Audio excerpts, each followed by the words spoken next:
औज़ुबिल्लाहिमिनश्शैतानिर्रजीम बिस्मिल्लाहिर्रहमानिर्रहीम। मैं हूँ ज़ीशान फ़खर और आप देख रहे हैं integrated agriculture with Zeeshan Fakhar.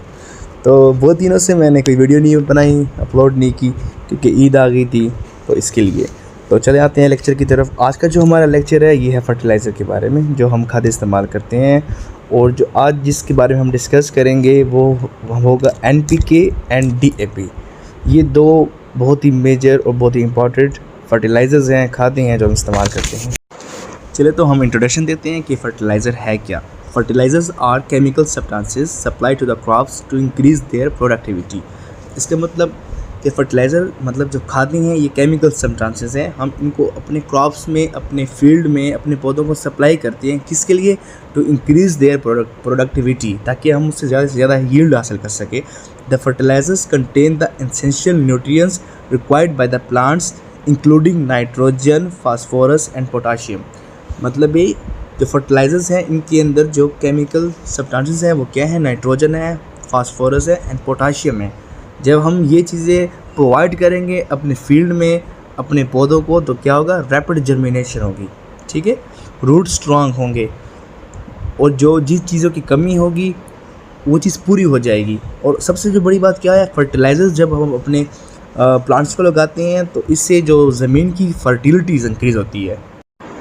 चले तो आते हैं हम NPK के ऊपर कि ये क्या चीज़ है। NPK, N से मतलब नाइट्रोजन, P से मतलब फास्फोरस, K से मतलब पोटाशियम, ठीक है। जो NPK फर्टिलाइज़र है ये ग्रे कलर का होता है, ठीक है, ग्रे कलर का होता है। उसके बाद इसके अंदर 3 रेशो होते हैं। फर्टिलाइज़र NPK के 3 रेशोज होते हैं, 17-17-17, मतलब 17% नाइट्रोजन, मतलब 17% पोटाशियम, 17% फास्फोरस। इस तरह दूसरी रेशो क्या है? 8-13-28, 13% नाइट्रोजन, 8% नाइट्रोजन, 13% फास्फोरस और 28% पोटाशियम। और इसके अलावा तीसरी जो रेशो है वो 8-23-18। तो ये 3 रेशोज़ हैं किस चीज़ के? NPK के। तो ये रेशोज़ क्यों हैं? अब ये रेशोज़ इसलिए हैं, देखें, जब एक किसान होता है उसको अपनी ज़मीन के बारे में पता होता है कि उसने कौन सी फसल लगाई है, ठीक है।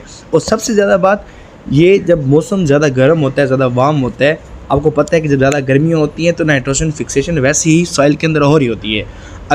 अगर उसमें हम 17-17-17 रेशो वाला फर्टिलाइज़र इस्तेमाल करेंगे NPK, तो उससे क्या होगा कि नाइट्रोजन की जो अमाउंट है वो सॉइल के अंदर ज़्यादा हो जाएगी। तो इससे हमारे सॉइल को या हमारे प्लांट को फ़ायदा होने के बजाय नुकसान होगा। क्या होगा? अगर छोटे पौधे हैं और हमने NPK फर्टिलाइज़र का इस्तेमाल कर दिया है 17-17-17 रेशो का, तो क्या होगा? उससे प्लांट खुश्क हो जाएगा, ड्राई हो जाएगा, जल जाएगा। तो इसके लिए जब हमने फर्टिलाइज़र का इस्तेमाल करना है, हमें प्रॉपर नॉलेज होना चाहिए उसके बारे में, कि मौसम का पता होना चाहिए, फसल का पता होना चाहिए, टाइम ऑफ सोइंग का पता होना चाहिए। जब हमें इन तमाम चीज़ों का पता होगा देन हम बेहतरीन तरीके से फर्टिलाइज़र से फ़ायदा उठा सकेंगे। और जितने भी फर्टिलाइज़र हैं वो तमाम के तमाम फर्टिलाइज़र NPK के ऊपर डिपेंड करते हैं। और अब फर्टिलाइज़र देने का टाइम NPK का क्या है? फ्लावरिंग स्टेज के अंदर हम NPK फर्टिलाइज़र का इस्तेमाल करते हैं। तो सबसे पहली बात क्या है कि अगर किचन गार्डनिंग हम कर रहे हैं तो उसके ऊपर हमने, मतलब अगर हमारा गमले में हमने कोई भी फ्लावरिंग या कुछ भी लगाया हुआ है, अगर 4 इंच का गमला है तो उसमें जस्ट 4 दाने आपने लगाने हैं ना NPK फर्टिलाइज़र के, ज़्यादा नहीं लगाने। तो मतलब क्या है कि अगर 8 इंच का गमला है आपका तो आपने 8 दाने डाल देने हैं, क्योंकि जितना इंच का गमला है आपने उतने ही दाने उसके अंदर डालने हैं। अच्छी प्रोपोगेशन के लिए, जर्मिनेशन के लिए, अच्छी फ्लावरिंग के लिए, फ्रूटिंग के लिए आपने ये सब चीज़ें देखनी है। अगर गर्मी ज़्यादा होगी और आपको अगर पता नहीं होगा इन रेशो के बारे में, तो आपने फ़ायदे के बजाय आप नुकसान की तरफ जाएंगे। तो आपको चाहिए कि आपको इसके बारे में प्रॉपर नॉलेज होना चाहिए। गर्मियों के मौसम में ज़्यादा फर्टिलाइज़र या ज़्यादा खादें प्लांट्स को नहीं लगानी चाहिए, तो उससे नुकसान हो सकता है। तो आपने क्या करना है कि आपने इन रेशोज़ को देखना है, अपनी क्रॉप को देखना है, अपनी सॉइल कंडीशन देखनी है, अपना वेदर देखना है। Then you will get the maximum yield, maximum flowering, maximum fruit. चलिए तो अब आते हैं हम DAP के तरफ कि DAP क्या है। DAP डाई अमोनियम फास्फेट, ठीक है। ये डीएपी होता है, ये ब्राउन इन कलर होता है, ब्राउन कलर होता है इसका, ठीक है, ब्राउन टाइप। इसमें नाइट्रोजन जो होता है वो 18% होता है और फास्फोरस इसमें कितना होता है 46% होता है और पोटाशियम इसमें 0% होता है, ठीक है। इसके अंदर मतलब है नाइट्रोजन और फास्फोरस होता है, इसके लिए हम इसको डाई अमोनियम फास्फेट कहते हैं। Nitrogen 18%, phosphorus 46%। ये जो डीएपी होता है ये क्यों यूज़ होता है? Use for the development of roots of the plant. ये रूट्स को स्ट्रॉन्ग करने में, बनाने में बहुत ज़्यादा मतलब है इसका काम हो जाता है।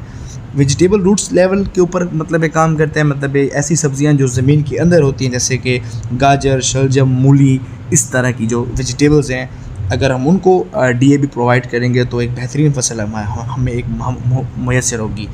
In high temperature, do not use those fertilizers which have a lot of nitrogen. It may cause root damage. अगर बहुत ज़्यादा मौसम गर्म हो तो हमें चाहिए कि हम फर्टिलाइज़र्स का इस्तेमाल ना करें जिनके अंदर नाइट्रोजन की जो परसेंटेज है वो ज़्यादा होगी। अगर नाइट्रोजन की परसेंटेज ज़्यादा होगी तो क्या होता है कि ज़्यादा गर्मी के मौसम में सॉइल के अंदर नाइट्रोजन फिक्सेशन पहले से हो रही होती है, और अगर हम ऊपर से उससे ज़्यादा नाइट्रोजन प्रोवाइड करेंगे दैन क्या होगा कि जो रूट्स ऑफ द प्लांट्स हैं, ठीक है, वो डैमेज भी हो सकते हैं और वो मर भी सकते हैं वो प्लांट्स। तो इसके अंदर नाइट्रोजन 18% होता है, फास्फोरस 46% होता है। तो हमें चाहिए कि हम ज़्यादा गर्म इलाकों में या ज़्यादा गर्मी के मौसम में हम डीएपी इस्तेमाल ना करें। तो उम्मीद है कि आप लोगों को समझ आ गई होगी आज का लेक्चर, और इसका भी वही है, गमले के मुताबिक, गमले के साइज़ के मुताबिक उतने ही दाने। अगर 4 इंच का गमला है तो अपने 4 दाने रखने हैं, और अगर 8 इंच का गमला है तो 8।